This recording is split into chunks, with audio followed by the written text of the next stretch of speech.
And without any further delay, I would now like to turn things over to your main presenter, Jason. Jason, you now have the floor.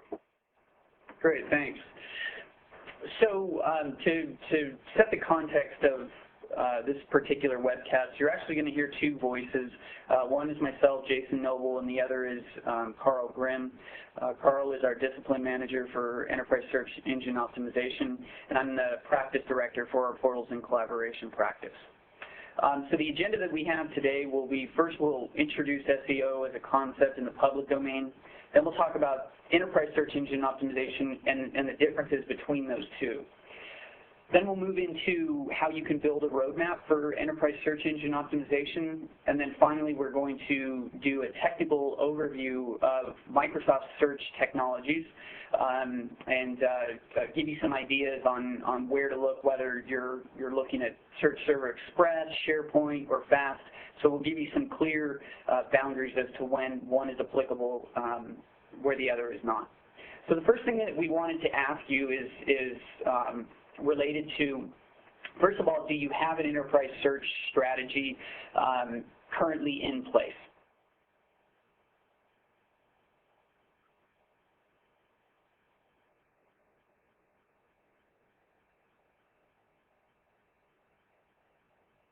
Okay, so we have about 15 seconds left.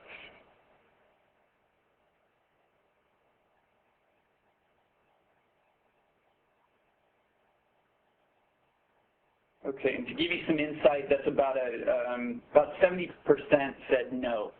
Now let's move on to the next question, which is for those of you that did, or even if you have not had, if you do not have an enterprise search strategy, have you picked a platform partner, or are you reviewing any of these particular products?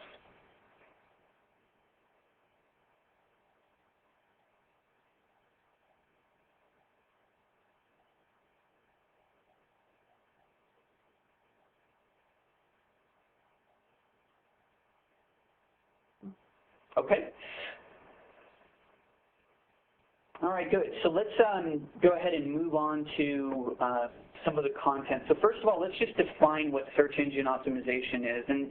And really, this is a term that you traditionally hear within the context of a public-facing website.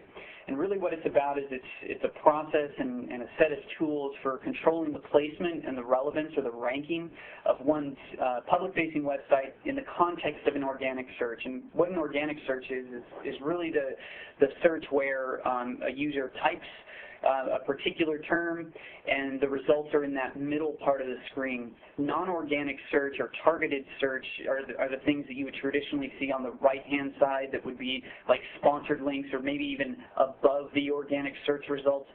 What we found is that about 70 to 80% of click-throughs are through organic search as opposed to those for paid-based search. So some of the factors and some of the tricks that you have available to you to affect relevance would be around the optimization of individual page keywords. So there are a few meta tags that you can put inside of your web pages that around keywords, around the description. Also, the title of your page is extremely relevant. Also, the inputting of header tags. Also, there are some tools provided by the engine itself that allow you to increase relevance of certain pages. And then you also have this technical capability called robots.txt that the search engine is supposed to respect and whether or not to follow certain pages and include links, etc. So those are the capabilities of traditional enterprise or search engine optimization. So let's talk about what specifically enterprise search is as opposed to public-based search. Really what enterprise search is obviously it's based on content that lives within the organization, but it includes not only documents, but it should also include back-end systems, whether it's your CRM system, whether it's your ERP system. And really what its value is that it's meant to increase the user adoption of whether it's SharePoint or other search technology by providing quick answers to the task at hand, so to speak. It'll also increase the user productivity by eliminating the need to browse for information. So browsing for information is extremely costly. Granted, you can put a very effective information architecture in place, but the expense of browsing for information is significantly higher than searching based on keywords.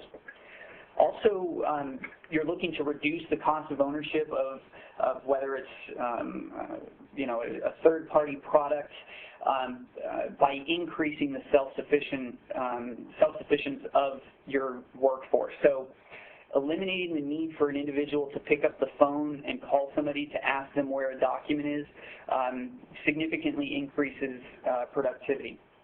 Also, what we're finding is that search is quickly becoming a cultural thing within the enterprise.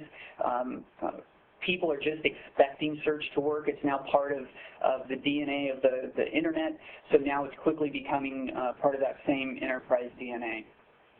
Some of the challenges that you have with enterprise search is that a lot of folks, if they do have a search product, they're hopeful that just installing it and turning it on actually provides the results that they're looking for. And just as any technology is, when you install it default out of the box, it's clearly not optimized for your organization in the terms that are most relevant to your users. There's also a tendency to include everything without proper relevance. There should be equivalent effort spent on reducing the number of results, irrelevant results, as there is on increasing relevant results. So what we see is a lot of folks think that, you know, returning 10,000 results is okay, where granted, you may have 10,000 documents that are valid for a particular keyword, but we really want to cut that down to the most valuable, most relevant documents. So enterprise SEO is a methodology for controlling relevance of content within all of these disparate systems in a manner that is as discrete as possible. And by discrete, what we mean is we could absolutely require that your end users put in 100 pieces of metadata to tweak the search result.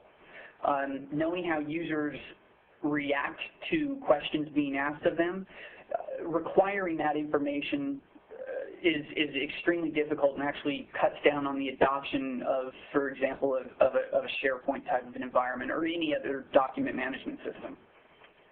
So again, we want to be as discrete as possible. Some of the enabling capabilities within the Microsoft offering would be on this concept of pushing down metadata into the client apps, for example, in Word. So just having the ability to interact with the document's properties, such as the author, the title, in a manner that is much more conducive to how users are interacting with content, has actually increased some of the metadata tagging capabilities inside of the platform. Also, eSEO is a continuous process of review and refinement based on changing needs, based on users' search patterns. So it's not something that you just turn on. It's something that demands continuous refinement. It's very similar to traditional SEO in that you typically have a team that's dedicated to optimizing a public-facing web for the various search engines. So we would recommend that you have that same diligence as it relates to enterprise SEO. Enterprise SEO is a combination of both user and administrator best practices. So what you'll quickly find is that the users can affect relevance, and so it's, again, getting back to that cultural shift. One of the shifts that you want to incur on your end users is how they interact with content they put into your shared platform. And of course, eSEO also includes some very specific technological aspects that we'll drill into as well. So again, it's not just about technology, it's really about a belief system, a methodology, and a pattern or a rhythm to ensure that your results are relevant to the task at hand. So one of the natural things that occurs in traditional SEO is that there's this natural tension whereby what we call agents of SEO, being companies themselves, are actually competing for relevance. So they're trying to tweak their search results. They're trying to refine their keywords so that they're much more relevant to terms that are applicable to their business. And the benefit here is that from an end user's perspective, meaning a consumer of a search engine, they're really asked to do nothing. They just need to refine the terms that they're searching for to get back results that are hopefully relevant. Now, if we look at eSEO, there's a lack of tension. And part of the process of eSEO is implementing some of that natural tension, trying to encourage some of that natural tension. And the lack of tension can be demonstrated where our agents of eSEO are actually the contributors of content. And contributors are authors, etc., that when asked to, or when uploading content into this repository, we can ask for metadata that will refine those particular documents. But again, they're contributors. Their job is to write the document, they're not necessarily incented to ensure that other folks can find that document, unless they are properly trained and given a reason to do so. So again, there's no one actually fighting for relevance within the enterprise, and that's what part of this enterprise SEO process is about, is ensuring that there's some of that tension that gets put in place. Again, some more of the challenges around enterprise SEO is that one of the things that we hear quite often is, why can't our search results be more like Google? And really what they're saying there is, why can't my search results actually be relevant to what I'm searching for? And there are many, many reasons, and one was that lack of tension. But again, the SEO, the tension that's created by those organizations are for public-facing information, for competitive information. But there's significant information out there, whether it's through blogs or through user groups, that is actually ranked effectively as well. So even though there's this lack of tension, there's also technology that Bing and Google and deploy that actually increases the relevance based on those terms. So again, there are some challenges, and really it's about those the lack of tension that exists within the enterprise itself. Also, when you look at public-facing search engines, they're really searching, granted they're searching PDFs and documents and PowerPoints, but really they're mainly searching HTML. And one of the benefits that they have is that there are more entries for them to rank. Carl brought up just a few minutes ago the fact that within an enterprise, there's only one HR administrator that's contributing content. That means that the amount of content that particular HR member contributes to the environment significantly decreases the control that they have over relevance. So that's where we start to get into the ideas of things like best bets, where in public-facing search applications, the organic search results are traditionally more valuable, where with best bets and an enterprise-based search platform, it's really the best bets and the keyword search and the refinements that provide the most value. So for example, if you search for travel policy, having a best bet automatically show up on the right-hand side is extremely valuable and actually a very effective tool. So just laying out a very quick roadmap for SEO, enterprise-based SEO. First and foremost, as was already mentioned, organizations have an SEO team that's focused on optimizing those public-facing engines. You should have the same concept within your IT organization. This leadership team should be comprised of both administrators, technical administrators, as well as content generators. So the HR folks should be masters of tweaking the metadata, of ensuring that certain pages have the most relevant content. They should become extremely efficient in controlling the search results for keywords that are most relevant to them. Also, finding the problems. You know, go to your users and actually ask them, when you search for something, how long does it take you to find it, or are the search results relevant to you at all? Also, creating a plan is critical to ensuring any change within an organization. Plan for both near and far-term fixes, so strategic fixes and tactical fixes. And then also plan or create a rhythm for what we call an eSEO cycle, which is that there's regular care and feeding, meaning you're reviewing the logs, you're interacting with users to refine really best bets to create these things called authoritative pages, to ensure that there's appropriate de-ranking of irrelevant content, so to speak. And just understand that users must play a part in this through metadata, whether it's through keywords, titles, and other pieces of custom metadata. Maybe you have pieces within your taxonomy that align to products, etc. So continuously monitoring the activity logs and really looking at enterprise search as not a one-time implementation. It's something that continues over time. Okay, so at this point what I'll do is I'll go ahead and turn it over to Carl, who's going to start talking more specifically around some of the problem areas as well as some of the technology pieces. Yeah. Hello, everyone.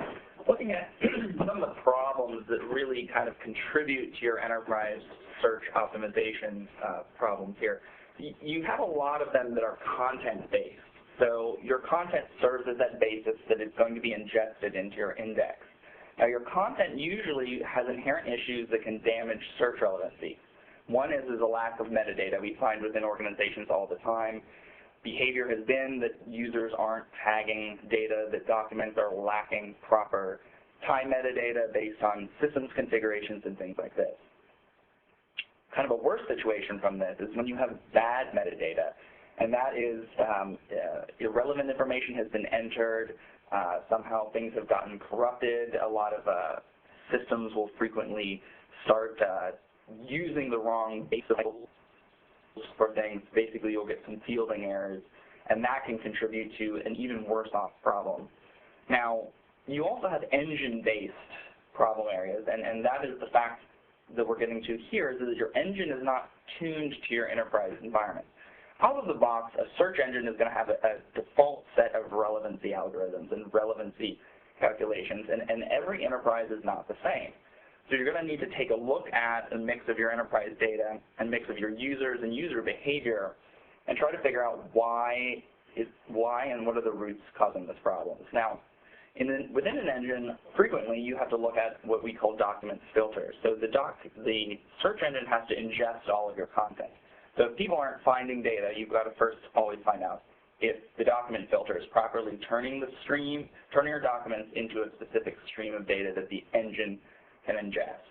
And then secondly, the document filters are used in creating virtual documents. And we'll explain a little bit about those later, but that's basically how an engine sees your document. There are also content connectors. Now, the content connectors basically are how your search engine talks to a specific repository, or it's a crawler used to access HTML-based data. Now, first and foremost, again, we have to ask, is the content in the index?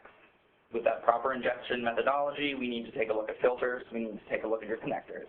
We need to make sure they're turning that content into streams of text and it's making it inside of that index. Setting that mix properly, making sure that your enterprise file share, for example, is frequently one that a lot of HR documents, a lot of people are pushing these documents out to file shares rather than publishing them to web spaces within the enterprise. You need to make sure that all of your connectors are feeding in all of that enterprise content. Now, how the data is being stored in the index affects relevance very largely, and this is, again, a function of those filters in the engine. So we're going to go over the concept of a virtual document, which is how the engine sees the searchable entity. And it's not always what the user sees. And the virtual document can be used to enrich beyond what the user sees to make sure that they're finding them. And a great example of this is a database record in a CRM system. So you've got data in multiple tables, multiple rows. You've got company names stored here, contact names, contact dates, when the sales guys make phone calls and things like this. And the records usually have attached documents, contracts, non-disclosure agreements, things like this. So how should search results be returned? Usually when I'm looking for this, I'm really searching within a context here. And so I'd really like to see a user record come back, and maybe I'd like to see some of the attached documents, rather than just a document from a record being returned, and I just see the NDA with the company, and then I have to search again to really narrow down to find the actual record or my contact name. The virtual document can see this as an entire record and return a more relevant, more contextual search result if your search engine has been configured properly in that arena.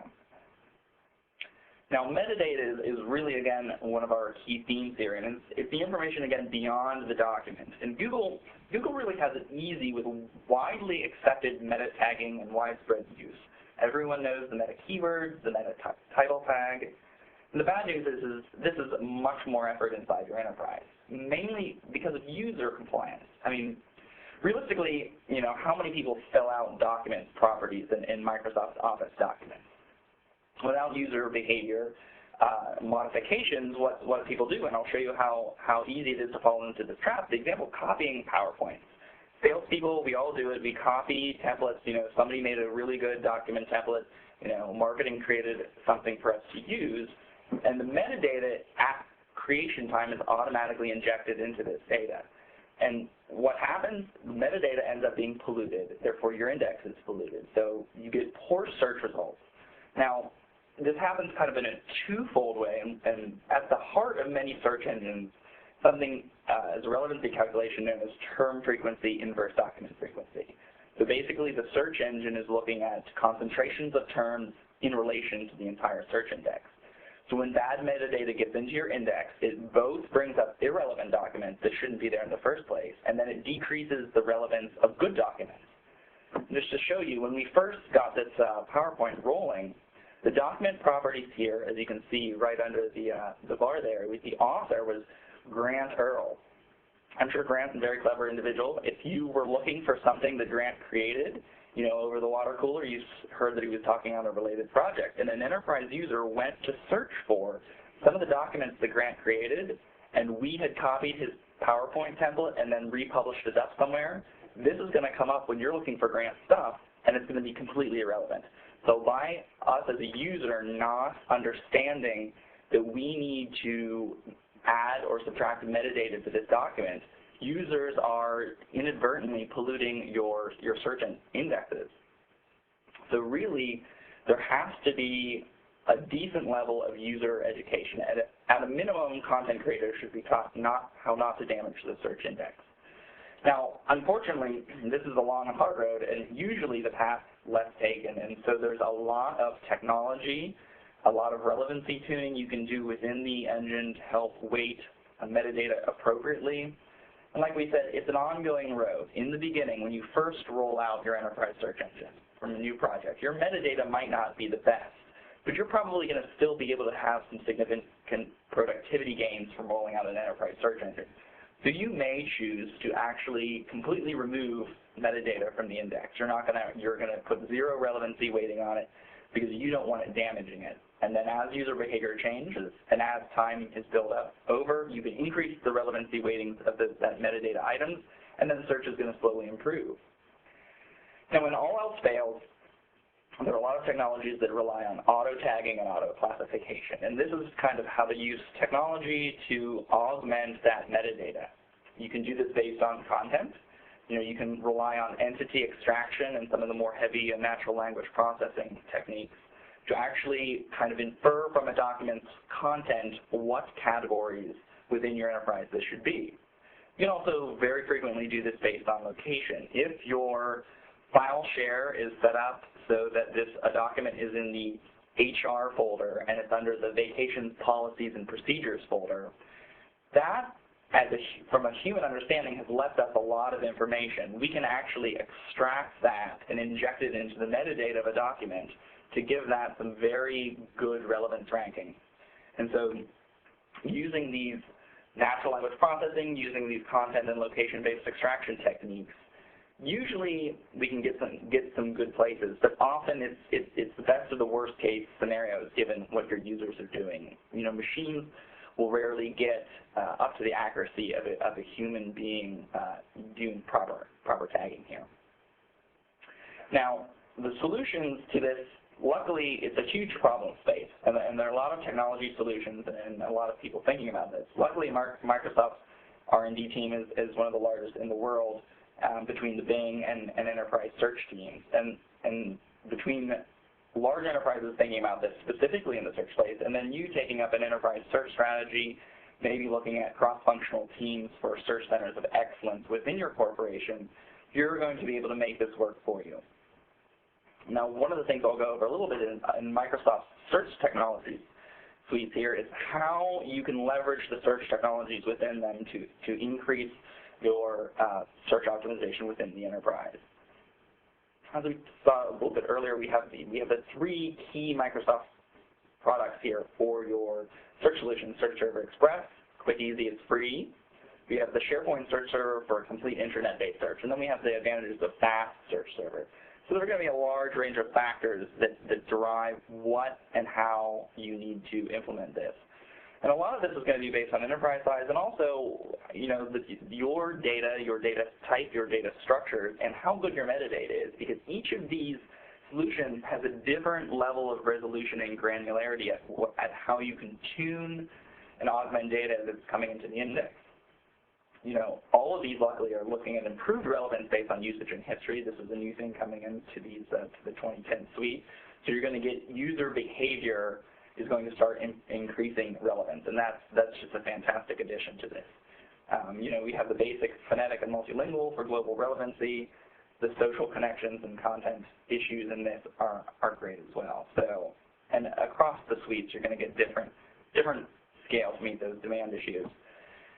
So, taking a look at some of the major platform differences between SharePoint Server 2010 and the search embedded in that, and then the Fast Search Server with respect to relevancy ranking. So they're both going to give you a great out-of-box experience.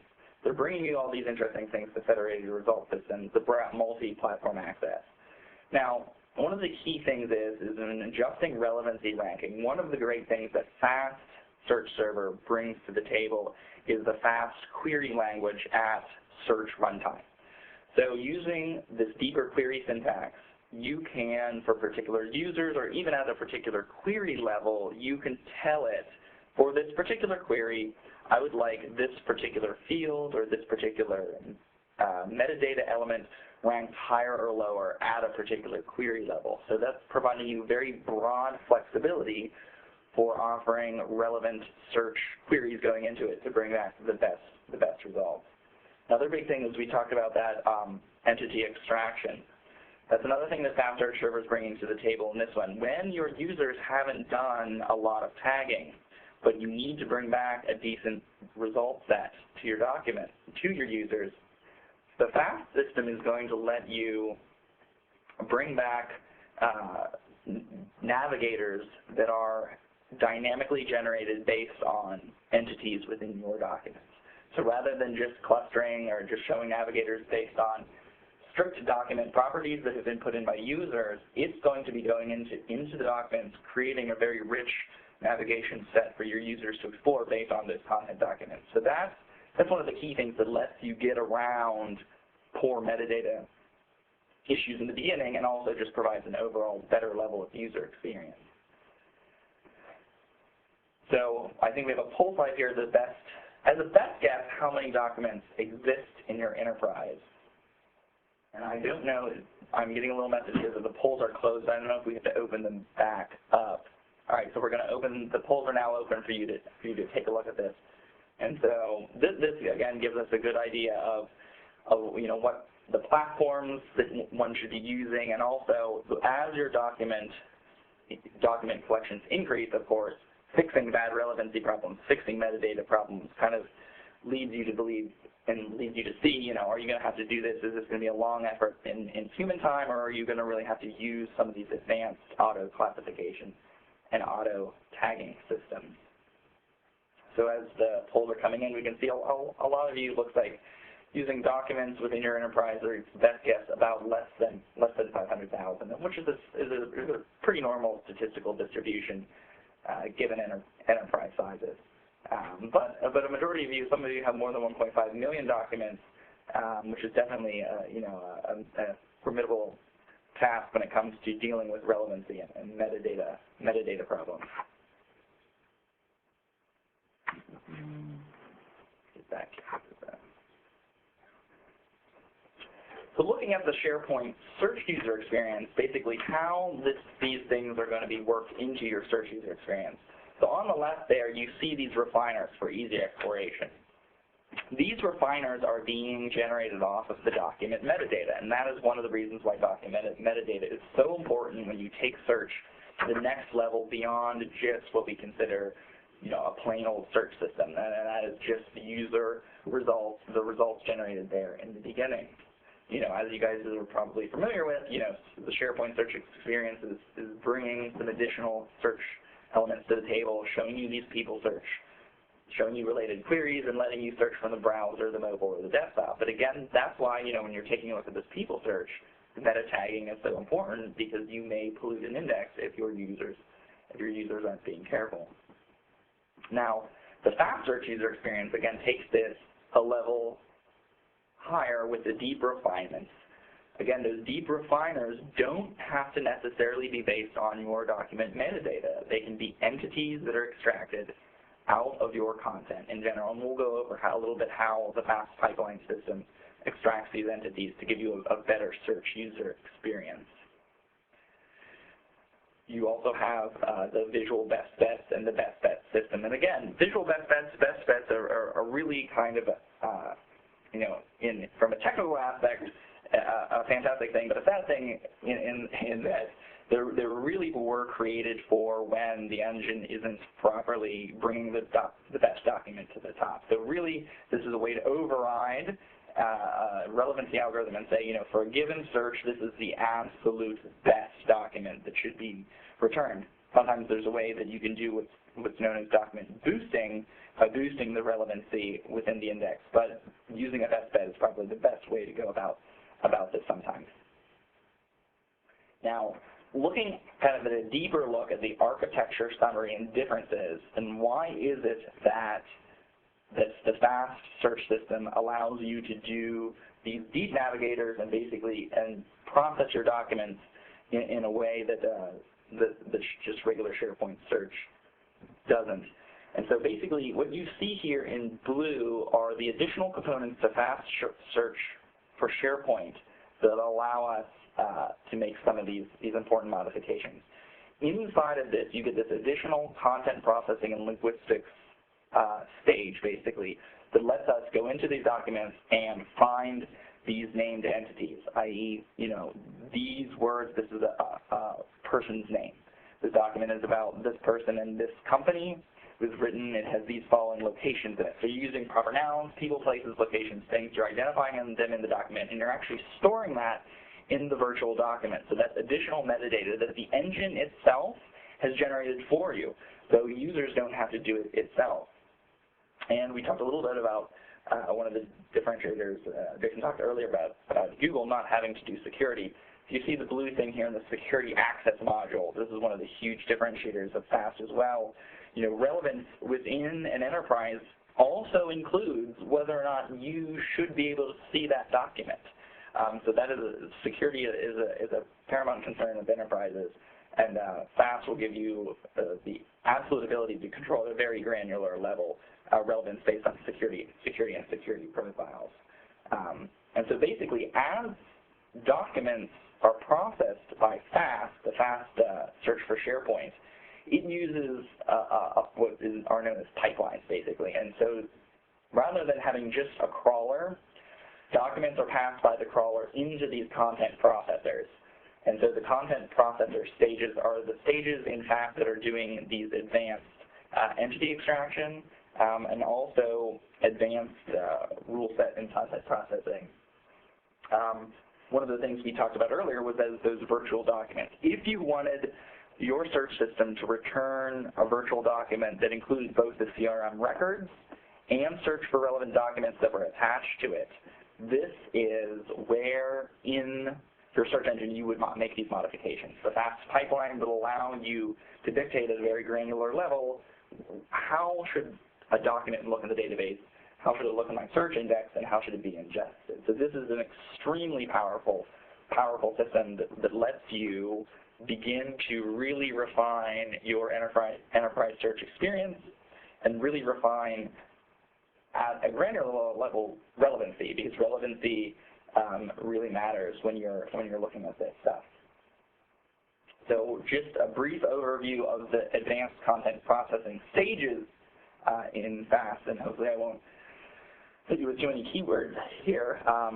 Again, as the documents are coming in, you've got the beginning stage, which is format conversion. Microsoft's iFilters allow you to basically crack open, PDFs, the Word documents, Excel, all of the things that are living inside of your enterprise, and feed those into the search engine. It goes through a language and encoding detection stage to make sure that we're properly parsing the language, making sure all the words are broken up appropriately. Now, it goes through what's known as a lemmatization stage. Now, that's a big fancy word we like to use in the search engine industry. So lemmatization is basically a linguistics normalization that's partially based on dictionaries. So in the beginning, search engines looked at something called stemming. And stemming was simply turning things like search into searching. So you got a broader document set returned. And then things like bicycle to bicycling. Now, lemmatization uses a dictionary and takes it one step further to expand this to make sure more relevant search results are being returned. And a great example of this is using dictionary-based lemmatization. I was on a search project for a major European cell phone provider, and on the continent, they refer to them as mobile phones all day long. And so when American English speakers were on their website searching for support documents, well, we get on there and we type in cell phone. I need help on my cell phone. And they were getting consistently no documents returned for cell phones because that word was nowhere in their content. Lemmatization would actually was the technology that solves that problem without having to do a lot of heavy lifting and inject keywords. And every document that has mobile phones have cell phones as well. It moves on to a tokenization stage then. Again, tokenization is how do I break down a word. This is extremely useful if you have advanced document language or if you're in a specific industry. Biotechnology and biomedical is a particular industry that uses advanced tokenization because the search engine is looking at a stream of words, and it needs to know if that particular word with dashes and spaces and numbers in it, is that a whole word? Is that a gene sequence? Is that a chemical name? And it needs to be able to look at it as a whole word. So that is what the tokenization stage does. Moves on to this entity extraction that we've been talking about, and that's looking at people, places, things, other entities that you define that are unique to your enterprise. And again, that's being folded back into the virtual document so that users at query time are able to bring back the most relevant results. Date normalization is a hugely important stage that goes into it when you've got multiple repositories that store dates differently. For advanced search technologies, advanced searching, there's a stage for document vectorization. Basically, this is, in layman's terms, creating a thumbprint for a document. And so basically it distills it down into a piece of math that you can look for other documents that are like this document as a whole. So very good for what we call exploratory search. I think a fantastic example of using document vectors in a practical everyday use is there was a case we ran across wherein a patent searching firm, an intellectual property attorney platform, wanted to be able to paste in a journal article from PubMed, from one of the recent science journals on a new scientific discovery. They wanted to see if any patents existed based on the technology and methodologies in that document.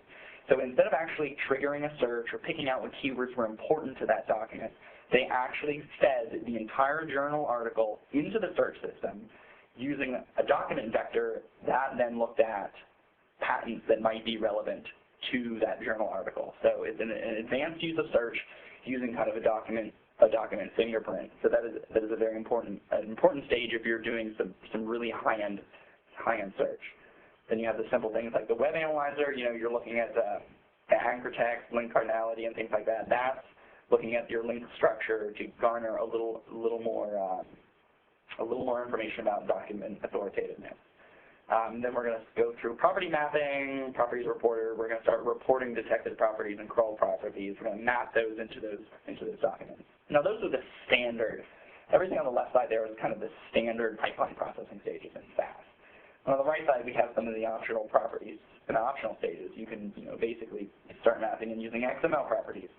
At this level, you can start screening out offensive content, throwing those out of your index so that, should a search be even searched on using offensive content, no documents are ever going to be reported. That's very important for if say your enterprise is running a blog, something gets in there, user feedback ratings and stuff like that. You don't want those ever exposed to damage your brand. Verbatim, if you want to look at whole words, if you're going to look at loading custom extraction and dictionary, custom dictionaries and things like that, this is all going to be optional processing stages in there. So again, all this is, as you can see, is kind of how do you build the proper relevancy model, and within the enterprise as compared to outside the enterprise, you have, depending on the technology you selected, almost an infinite level of control over how you're storing your documents and how you're controlling your relevancy ranking. Outside the enterprise, everyone's fighting on Google just using content, just using a few simple tags. That is one of my favorite things within working on the enterprise search side, is the amount of power you have to bring relevant search results to your users using both the metadata, using user behavior, but also using the power that advanced enterprise search brings to the table. Now, one of the things that we wanted to cover is some of the offers, and Jason's going to go over some of those. Okay, great. Thanks, Carl. All right, so hopefully the content that we've presented has provided you some insight into where to focus. Also, leveraging search, hopefully, as a differentiator for your organization. And we wanted to provide you with a few offers where we come on site. If you do have an enterprise search solution, what we can do is do a review of the quality of those search results, so we can do some of that user research and give you some pointers based on your search technology as to how to optimize those to meet certain use cases. For those without an enterprise search solution, what we can do is we can come in and analyze the potential data stores and data sources for your search engine. So remember, it's not just your SharePoint site or your public-facing web. It can also be your CRM system. It can be SAP. It can be any number of critical line of business applications. So what we can do is review those content sources, see how people are actually leveraging search. Maybe it's through a custom search within the application, and see if bringing all of those into an enterprise search-based solution would provide significant benefits. So keep those in mind. Now, in closing, we just wanted to go over a few of the questions that we're getting related to the first one is related to how much does FAST cost? And so in the new, we know how much it costs today. So there's an entry-level price point of about $25K. In certain scenarios, it assumes that there are three servers at that price. So that's usually around the entry point. With the futures, we have not received pricing related to that. We've heard that potentially it'll be in certain flavors included, possibly in an eCal or something similar to that. So hopefully that answered some of your questions. Next question we have is a technical question. It is, can I write my own pipeline? Pipelines, and absolutely. FAST comes with a set of pipeline stages that are kind of, out-of-the-box pipeline stages, but you can absolutely write your own pipeline stages. And the next question was, can you write them in .NET? Yes. You can write them in batch files if you really wanted to. It really doesn't matter. You wouldn't want to do it in batch files for speed, but that is the beauty of the pipeline, is that you are able to do whatever you want in the pipeline and then inject that basically into the index using kind of that concept of virtual documents. So that's really the flexibility and sophistication is in the pipeline. All right. The next question is, can I use an Excel worksheet for a pipeline? I'm kidding. I know. That was kind of a joke. Actually, you probably could, but I'm thinking using VB and some stuff you wouldn't want to. All right. So the next is another, looks like a technical question, and the question is, how do I define an entity? So inside of your, basically inside your FAST control panel, there's going to be a place for you to define your own entities. So that would be saying, hey, entity extraction is based on natural language processing. So it is a, we talked about those heavy statistics.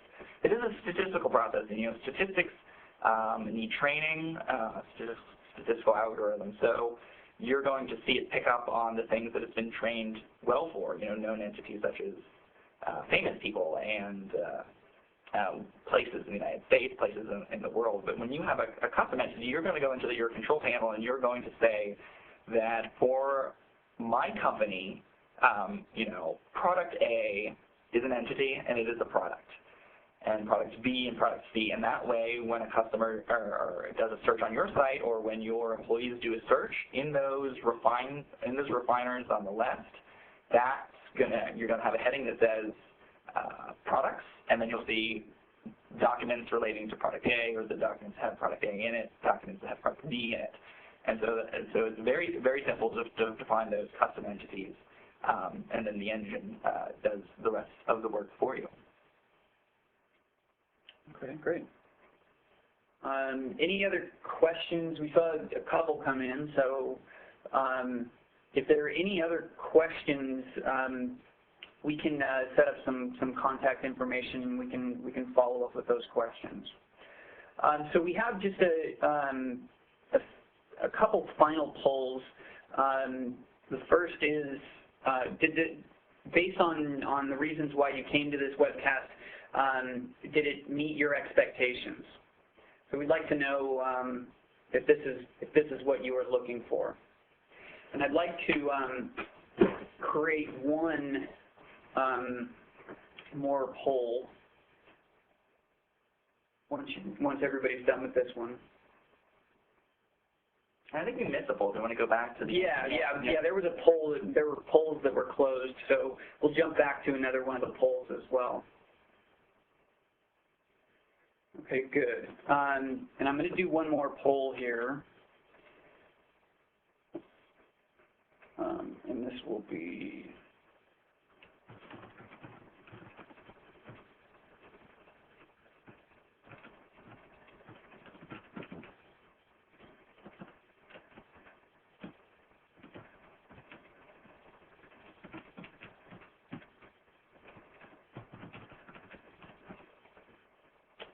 Okay, here's one last one.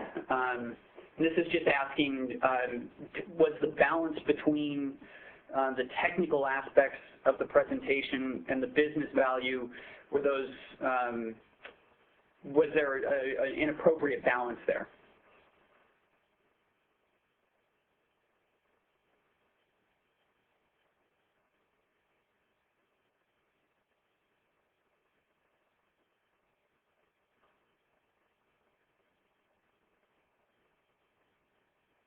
Okay. Okay, so it seems like as a group, you would like more technical sessions, so maybe some how-tos, some demos, things like that. Okay, I'm going to go back, and we have one more poll, and that's related to, we mentioned those offers, meaning we can come on site and help you with your planning or your search quality review or your data repository review. And so if you'd like us to schedule one of these, please select it, and then we can potentially follow up with you.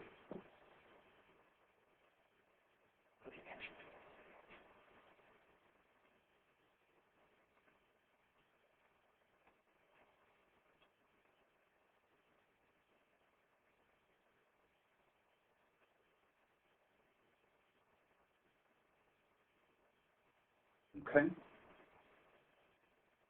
And then the last poll that we wanted to do was related to the various engines that either you're familiar with or that you're working with. So as the last one, have you selected a search platform provider? Is it pure Microsoft? Is it Microsoft plus another vendor? We've mentioned some of the high-level vendors. And there could potentially be others, whether it's, OpenText plus Microsoft, et cetera, et cetera.